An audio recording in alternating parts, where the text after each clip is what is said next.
Hi friends, मैं सुकल पटेल बोल रहा हूँ। आज हम देखेंगे डी मॉर्गन्स लॉ।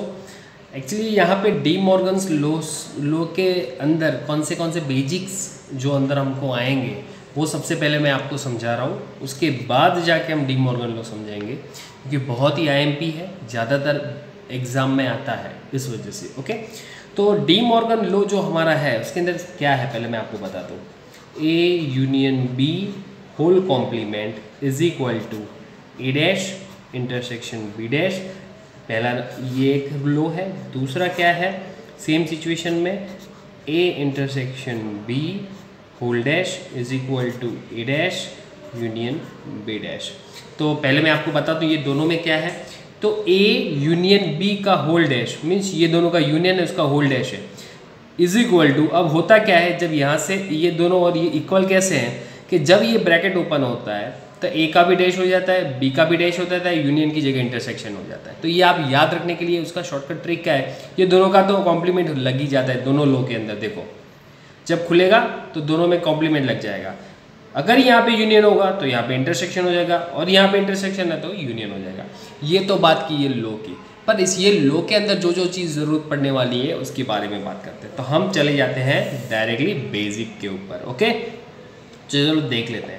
मैं बात करूं, कोई एक सेट है, सेट के अंदर मेरे पास 1 2 3। ओके, एक सेट है, सेट के अंदर है 1 2 3।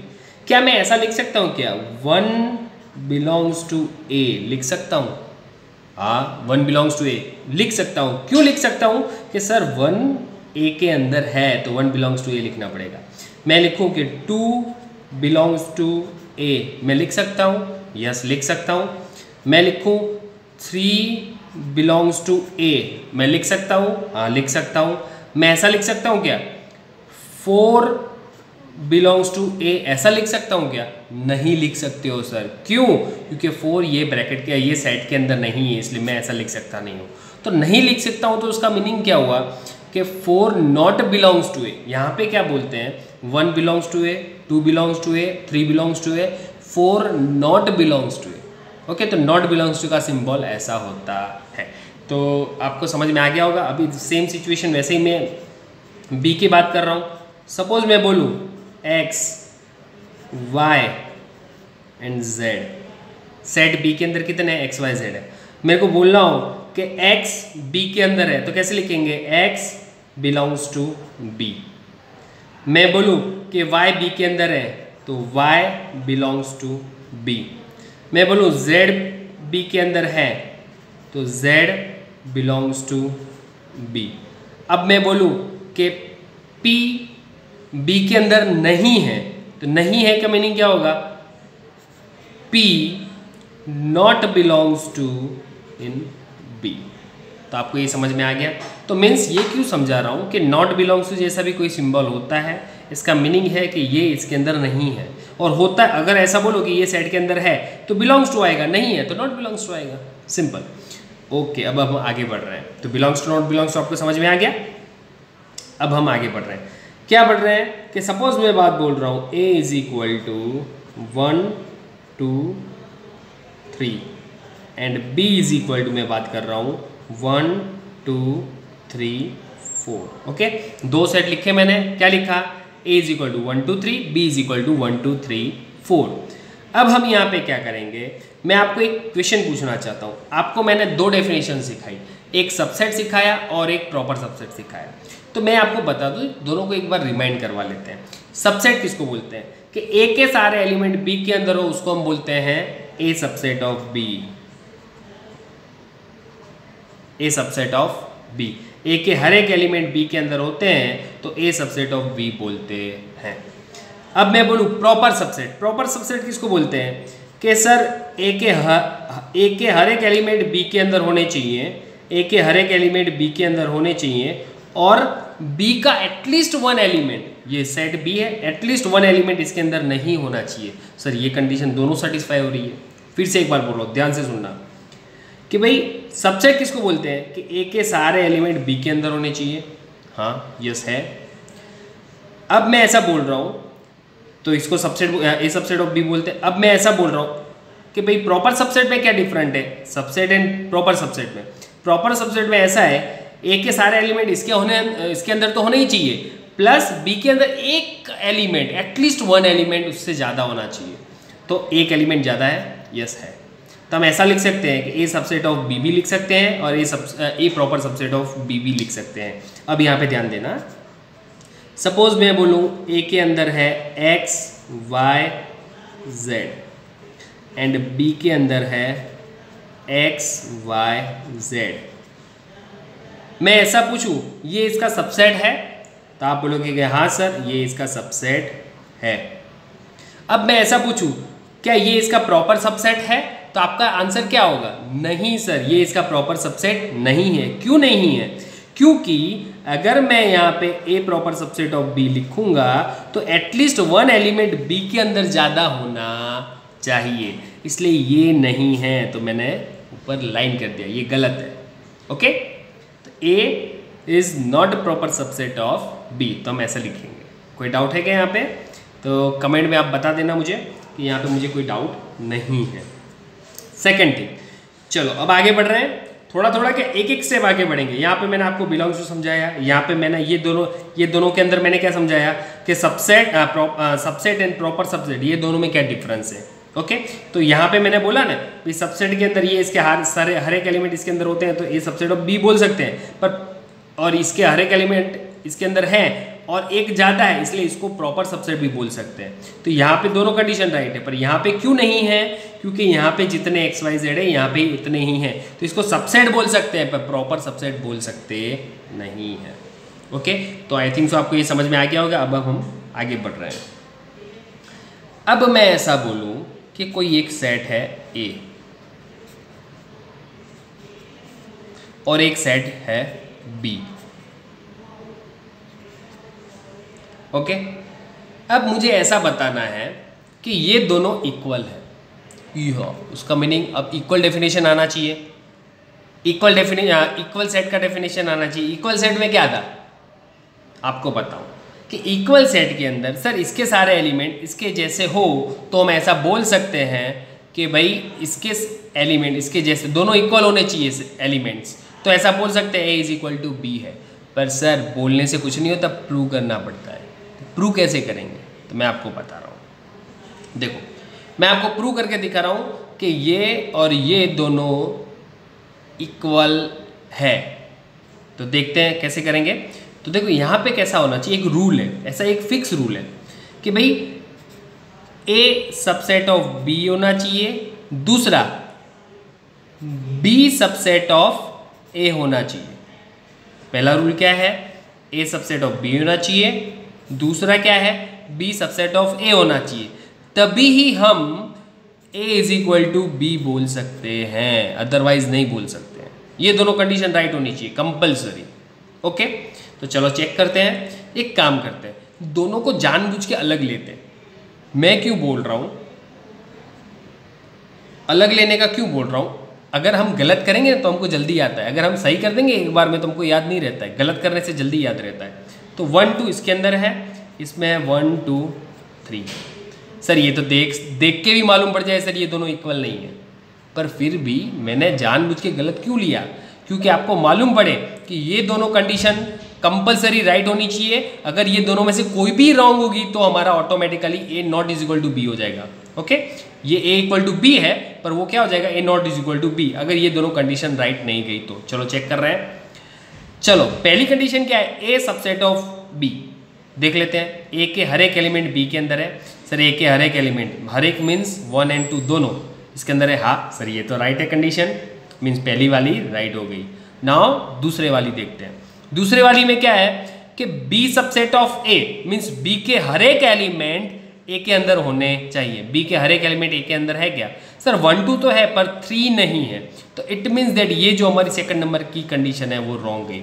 अब दोनों में से कोई भी एक रॉन्ग जाएगा तो ए नॉट, ये जो ए इक्वल कभी भी नहीं होगा, कभी भी नहीं होगा।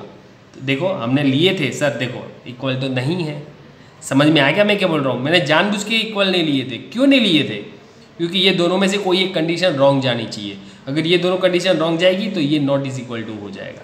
चलो और एक बार एक एग्जांपल ले रहे हैं। ये कैपिटल एक्स मैं ले रहा हूँ ऑलवेज सेट को कैपिटल लेटर में ही डिफाइन किया जाता है, इसलिए मैंने कैपिटल एक्स लिया। मैं ले रहा हूँ 1 2, ये कैपिटल वाई 1 2, 2 सेट लिए मैंने।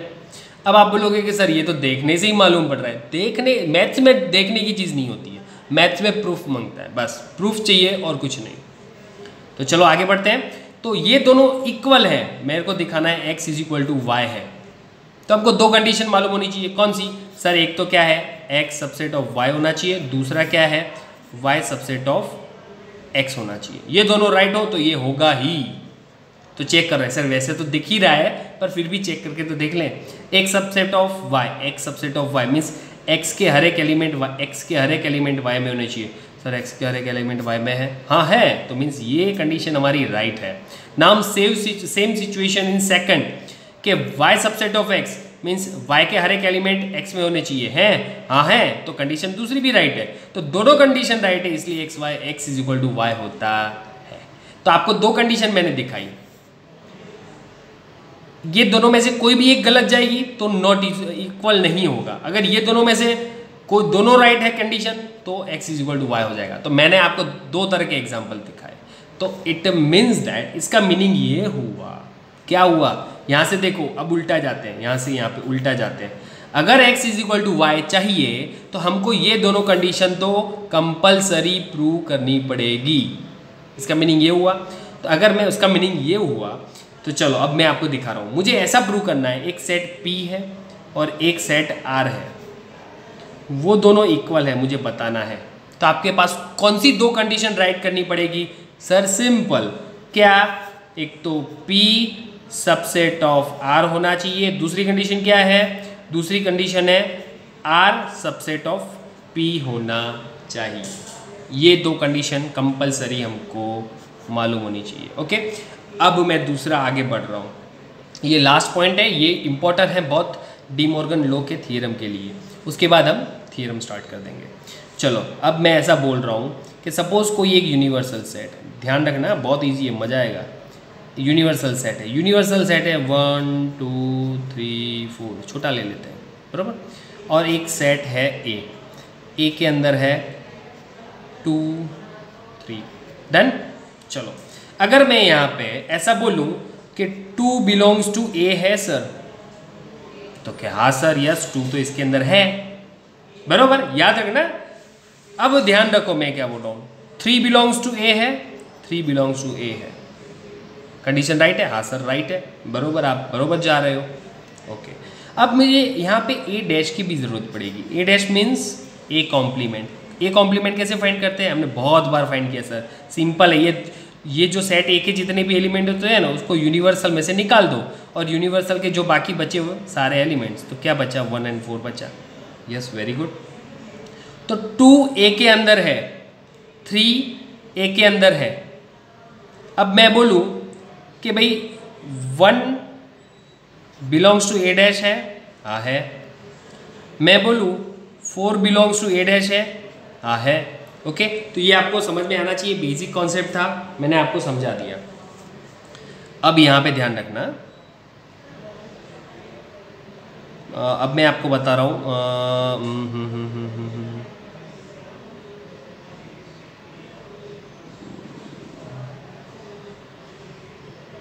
2 बिलोंग्स टू ए, कि 2 बिलोंग्स टू ए मीन्स 2 ए के अंदर है।